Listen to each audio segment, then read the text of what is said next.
Welcome to Pallavi TV. Prajavani అంటేనే ప్రజల్ని సమస్యలు తీర్చుకోవడానికి ఈడికొస్తుంటారు. గత డిసెంబర్ నుంచి ఇప్పటిదాకా సీఎం గారు ఒక్కసారి కూడా అడుగు పెట్టలేదు అనేసి కూడా జనాలు చెప్తుంటారు. ఈడికొచ్చిన ప్రజల సమస్యలేంది, అసలు వాళ్ళు ఏ బాధలతో వస్తున్నారు, పరిష్కారం ఉంటుందా లేదంటే అట్లనే మళ్ళీ రిటర్న్ పంపించేస్తురా అనేది ఒకసారి అడిగి తెలుసుకుందాం. गांधी भवन से सायरा बानू बात कर रहे।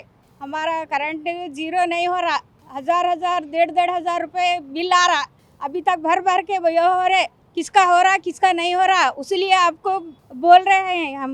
करंट बिल के वास्ते जीरो नहीं हो रहा, अभी ऐसा बिल भरते जा रहे, बहुत बिल 700 800 1000 तक आ रहा, इसलिए सायरा बानू में मेरा नाम बोल रहे हैं। आपका शुक्रिया होता, करे तो फ्री में करे तो यहाँ आके कंप्लेंट दिए हैं। यहाँ पर प्रजावाणी में बोल रहे हैं हम, फिर भी हमको गलती से भी जो भी बोल रहे हैं नहीं हो रहा, इसलिए होना बोल के आए हैं। మేము అహ్మద్గూడ డబుల్ బెడ్రూమ్ నుంచి వచ్చామండి. ఎందుకు రావాల్సి వచ్చిన అవసరం వచ్చిందంటే మా సమస్యలు పరిష్కరించమని చెప్పి మేము జిహెచ్ఎంసీలో కానీ అలాగే ప్రజాభవన్లో కానీ అనేక మార్లు విజ్ఞప్తి చేయడం జరిగింది. కానీ ఈరోజు గత వారంలో చెప్పింది ఏంటంటే మాకు 30 తారీఖు కల్లా మా సమస్యలు పరిష్కరిస్తామని చెప్పి హామీ ఇచ్చారు. ఇక్కడ దానికన్నా ముందుగానే అధికారులు మా అహ్మద్గూడ దగ్గరికి వచ్చి ఇక ఈ రకమైన బ్యానర్ పెట్టడం జరిగింది. ఏంటంటే మీరు డిసెంబర్ 15 కల్లా రాకపోతే కనుక మీ ఇల్లుని జప్తు చేయడం జరుగుతుందని చెప్పి మాకు హెచ్చరికలు జారీ చేస్తూ ఈ బ్యానర్ని పెట్టారు. మేము ఒకవైపు మా సమస్యలు పరిష్కరించాలని చెప్పి దాదాపు 14 నెలల నుంచి మేము తిరుగుతూ ఉంటే మా సమస్యలు పరిష్కరించకుండా ఈరోజు ఏ వసతులు లేకుండా మేము ఎట్లా నివాసం ఉండాలి? గృహ నిర్మాణ శాఖకు సంబంధించిన ఈడీ గారు వచ్చి ఇలాంటి బ్యానర్ పెట్టేసి మమ్మల్ని భయాందోళనకు గురి చేస్తున్న పరిస్థితి ఉంది. ఇది ఎంతవరకు న్యాయం పడడానికి ఈరోజు మళ్ళీ మేము ఇక్కడ ప్రజాభవన్కి రావడం జరుగుతుంది. ఈ అప్లికేషన్ తీసుకెళ్ళడానికి కూడా అనుమతి ఇవ్వటం లేదు. ఇటువంటి పరిస్థితి ఉంది ఇక్కడ. అంటే ఇది దరఖాస్తు వినతిపత్రం ఇవ్వడానికి వచ్చాం, దీన్ని కూడా ఈరోజు వీళ్ళు రానియట్లేదు. ఇది ఎంతవరకు సబబు? మేము ప్రజావాణిలో ఈ రకంగా మేము చెప్పడానికి వస్తే కూడా లోపల రానియకపోతే ఈ అప్లికేషన్ తీసుకెళ్ళనియట్లేదు మమ్మల్ని. మేము ఏదో నిరసన చేస్తున్నాం, మేము సమస్య చెప్పుకోవడం. ఇది ఏంటి వినతిపత్రం? ఇది మీకు స్పష్టంగా కనబడుతుంది కదా, ఇది ఇంతపత్రం. ఈ ఇంతపత్రం మేము ఇవ్వడానికి వచ్చాము. మా సమస్య ఏంటి? డెడ్ లైన్ పెట్టారు. ఎందుకు డెడ్ లైన్ పెట్టారని అడగడం కోసం వచ్చాము మేము. పిల్లల ఎడ్యుకేషన్ వాటర్ అసలు లేనే లేదు, అక్కడ కనీస సదుపాయాలు లేవు. కరెంట్ అనేది నిన్న మొన్న వచ్చింది, మీటర్ 1 ఇయర్కి 14 మంత్స్ తర్వాత ఇప్పుడు వచ్చినాయి మీటర్లన్నీ.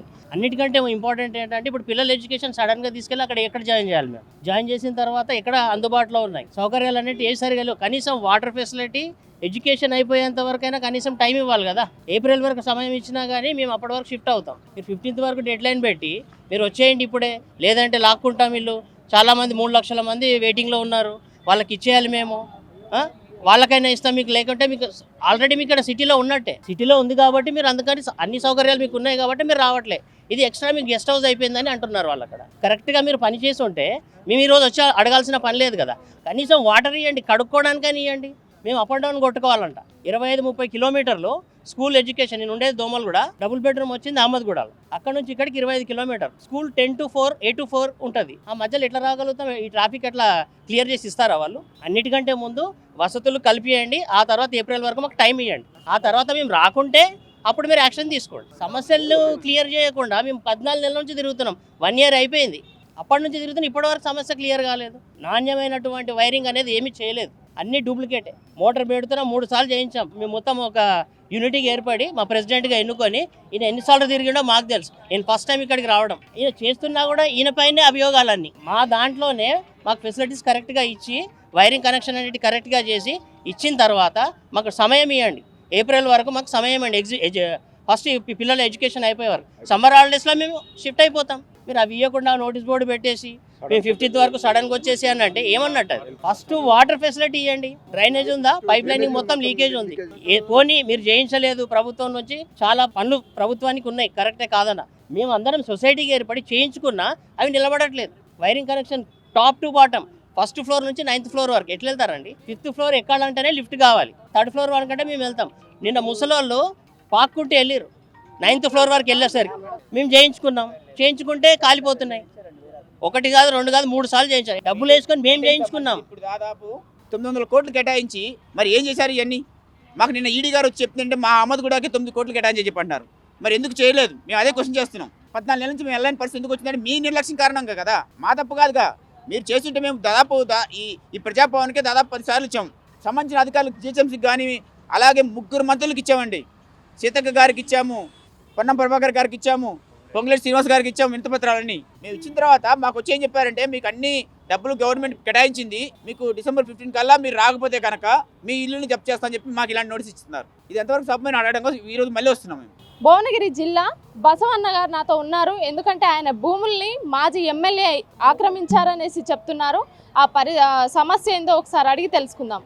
పైల రాజశేఖర రెడ్డి మాజీ ఎమ్మెల్యే కేసీఆర్ ప్రభుత్వంలో మేము తెలంగాణ ఉద్యమం చేసాం. తెలంగాణ మీద కేసులైన మా మీద కూడా మేము కూడా కోర్టుకు వెళ్ళాం. రైల్వే కోర్టులో పైసలు కట్టుకున్నాం, బయటకు వచ్చినాం.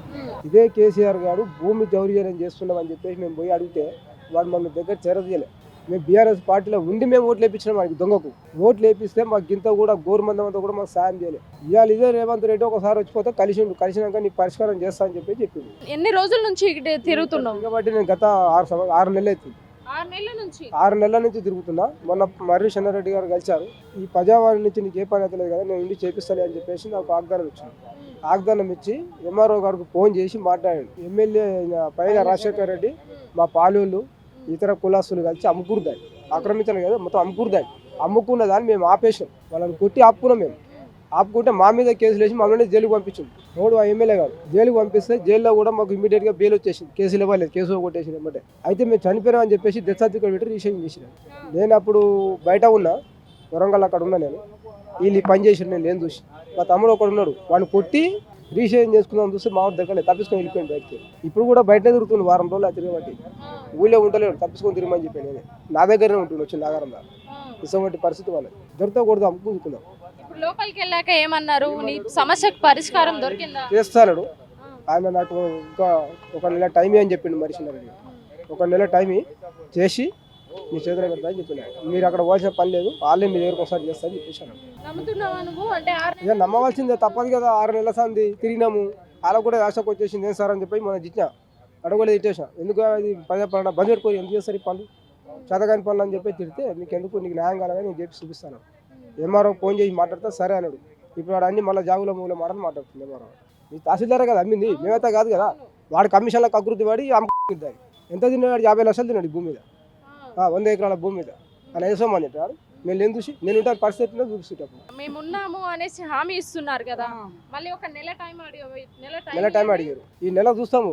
ఎట్లాగో పైసలు మస్తుగా ఉన్నాయి, బ్లాక్ బెండలు తీసుకొస్తాము. ఇదే ప్రజావాణి గేటు ముందర ఎగజల్లి పేపర్లు బస్సులు కొద్దిగా జీరాసు తీసి మోకాల మేమేం చేసుకోవాలో మేము చేసుకుంటాం. అది కూడా మా స్వరూపం కూడా చూపిస్తాం. అప్పుడు తెచ్చేస్తారు గవర్నమెంట్. గత 6 నెలలుగా చెప్పులు అరిగేలా ఈ ప్రజాభవన్కి వస్తూనే ఉన్నాం. మా సమస్యకు పరిష్కారం రావట్లేదు, మా భూములు మాకు ఇప్పియండి అని బతిలాడుతున్నా కూడా లోపల ఎవ్వరు రెస్పాండ్ ఇస్తలేరు. 1 నెల ఆగండి, మీ భూములు మీకు వచ్చేలా చేస్తామని అంటున్నారే తప్ప మాకు ఎలాంటి పరిష్కారం రావట్లేదు అనేసి చెప్తున్నారు. ఈ 1 నెల తర్వాత కూడా ఏమవుతుంది అనేసి చూడాలి.